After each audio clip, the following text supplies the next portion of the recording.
little nerve-wracking for me because after my show each day, they'll package it into a YouTube video and they'll slap a few words on it, kind of like have some poignant bullet to grab people's interest. And yesterday's, I think, was along the lines of like me calling the SpaceX top, which sounds kind of definitive. I was really nervous you wake up to 250 on the SPCX. So far, so good. That lifetime high has held, which is about 228. I include overnight trading because it's been very active overnight. But on a day basis, this is our first red bar. I imagine it'll close red. So yeah, interesting stuff because it popped 50% in its first couple of days as a financial entity. But now we're seeing some selling and have the digit 1 as the leading price quote. I think we might see some more selling here. Like I say, I think no serious selling is going to be permitted till August 11, but there are holders out there and they could still drive the price down. The cubes, very interesting item here. Okay, we're down at the moment. When I started the show, we were green. We're red across the board now. I'm sort of annoyingly glancing at my screen over here because I want to be short Bitcoin, but I'm not, and it just keeps plunging. So when you and I say goodbye to one another, I'm going to scurry over and punch in some trades. But the cubes did something very cool today. Check this out. Look at this gap. Check that out. The low today almost exactly sealing the price gap up. What do I want to see? Well, what does the perma bear want to see? Of course, I want to see it fail. Hasn't done so yet. So that support did hold, even in the hardest selling. It's got to break it for us to get some real action going. But that's really cool. I love those gaps. Crude oil is stable right now.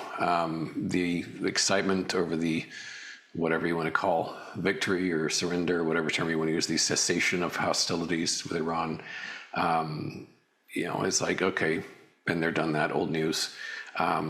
And as I said yesterday, I don't see crude heading to $10 a barrel. It's going to be in this range for a long time because there's a lot of damage out there.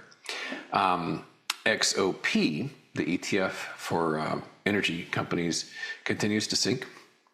Beautiful right triangle pattern I pointed out a few days ago. So far, so good. It's gingerly moving lower.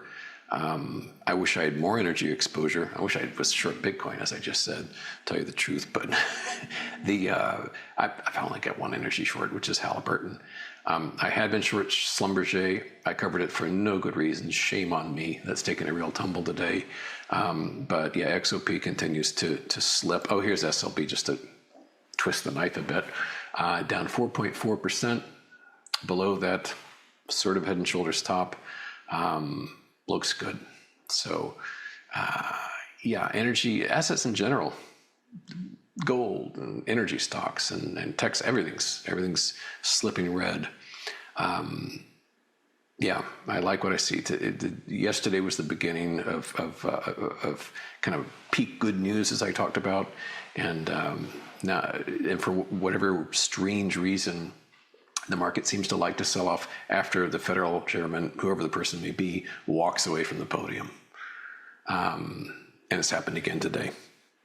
There was all this excitement about, oh, look at him. Look at the stride he's taking, up to the podium. And then after it's done, it's like, sell everybody. I don't know why.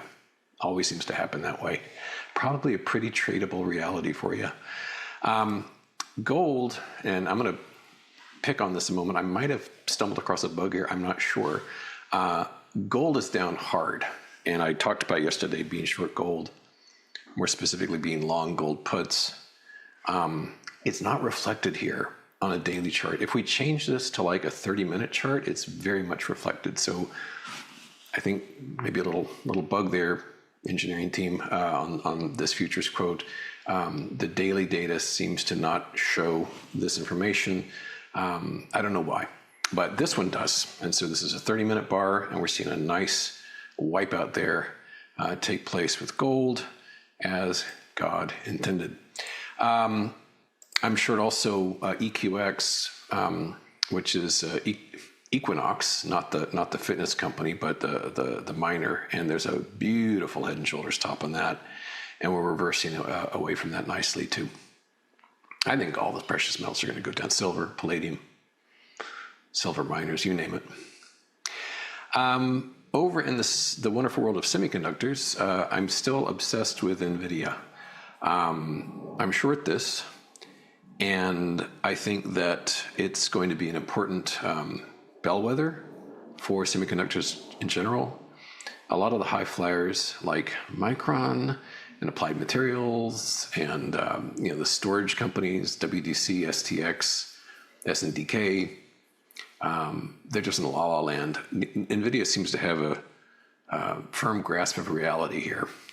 And my main man, Ed Zitron, he's been getting a lot of press lately because of his revelation that OpenAI is losing even more money than originally revealed. It's just like billing is just blowing up in dumpster fire. And people are like, all the hyperscaling thing, all the AI thing, starting to have their doubts, and they should. And so NVIDIA, I think, is kind of recognizing that. The other stuff is just feeding on itself. And, a reader of mine said, hey, you should short ARM. The fundamentals are crazy. It's like, no, I'd love to, but it keeps going up. Shorting something because it's insanely priced, unfortunately, isn't a great reason to short it from my perspective. I'm a chartist at heart. I need to see some kind of breakdown, some kind of reversal. In recent days that I've tried to do such things, like, gosh, WDC looks like, a bamboo skewer plunged into the earth perpendicularly. It looks ridiculous. And then I lose on it. It just keeps going up.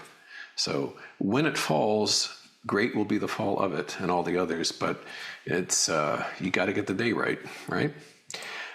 Here's SMH, which I've obviously bearish on too.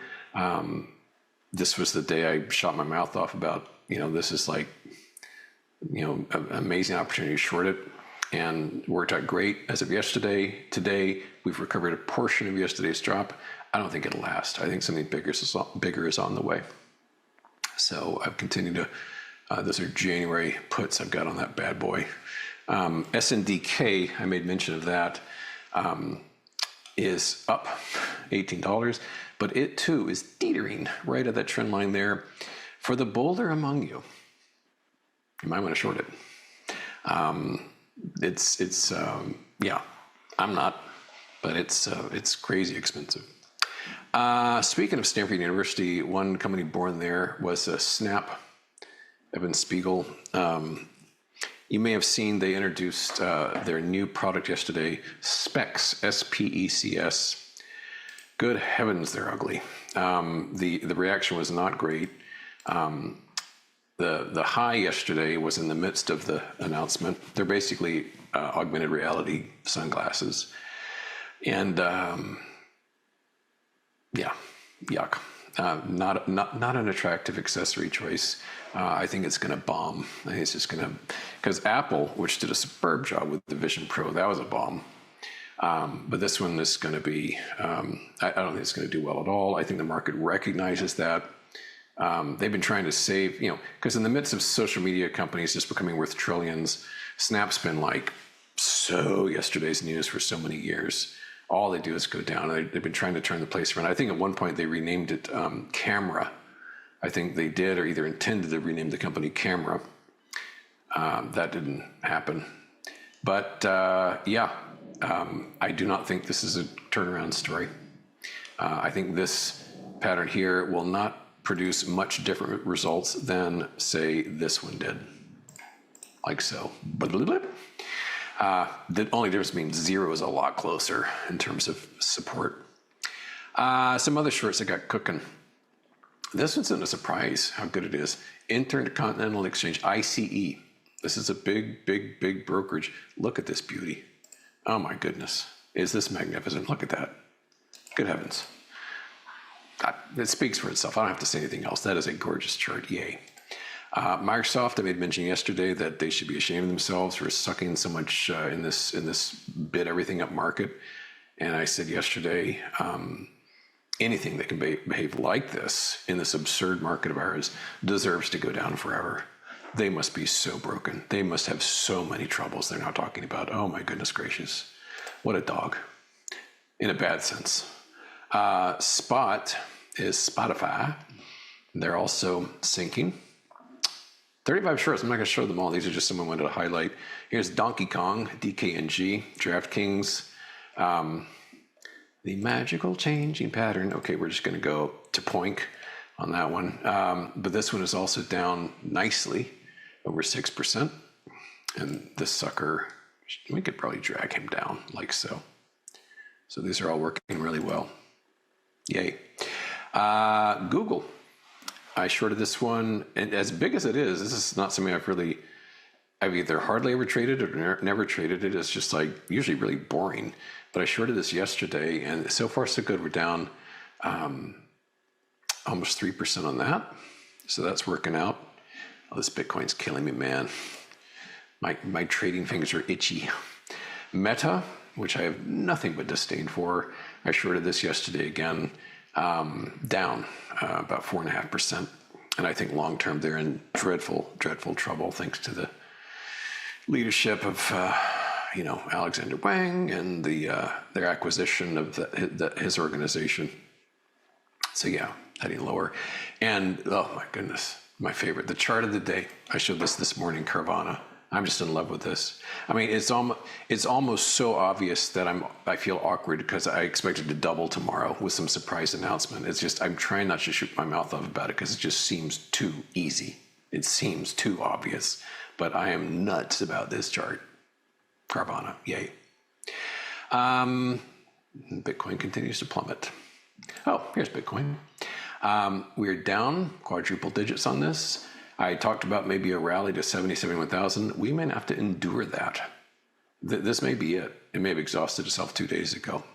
So that could be exciting. So this is our new resistance, that line right there. And one last sneaky one, strategy, MSTR, down for obvious reasons also.